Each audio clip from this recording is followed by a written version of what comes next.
Designing each creature is a collaborative effort between the character, concept, and animation departments. We start by trying to visualize the anatomy of the creature and ask ourselves if this is something that could actually exist. I mean, they're fantastical creatures, but we don't want them to defy the laws of physics.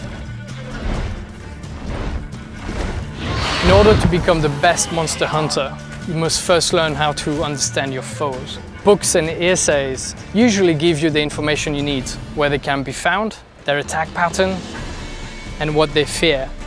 And it is your job to figure out the best way to kill them.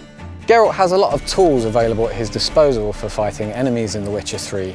His steel sword, for instance, is used primarily for fighting human opponents, and his silver sword, which he uses for fighting monsters. Geralt can also use a crossbow for fighting ranged or flying foes that are trying to keep their distance from him. Crossbow is also very useful for fighting underwater against swimming monsters, such as the Siren. Harpies are vile feather creatures that fly around you and circle you. Now the only way to deal with them is first to bring them down. And that's where your art spell comes in handy. Sort of compressed air that will bring them down to the ground where you can finish them with your sword. Some monsters in The Witcher 3 can actually swim. These can attack the player while he's in the water and even go as far as attacking his boat. This can be really dangerous for the player if the monster has a natural affinity for water, such as the Drowner. Drowners are creatures that live in swamps and will snatch at anything that comes near their ponds.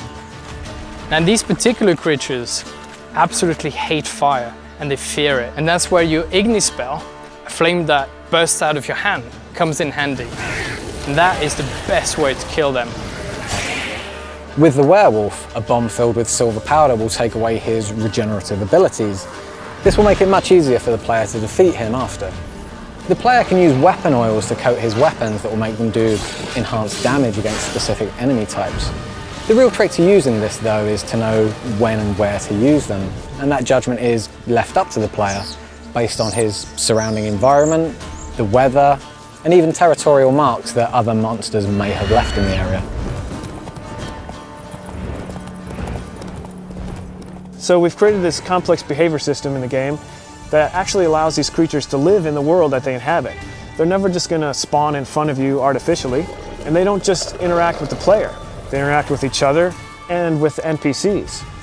We've created a unique ecosystem that includes monsters, animals, and humans, all living together, fighting, trying to survive, and you are merely a spectator.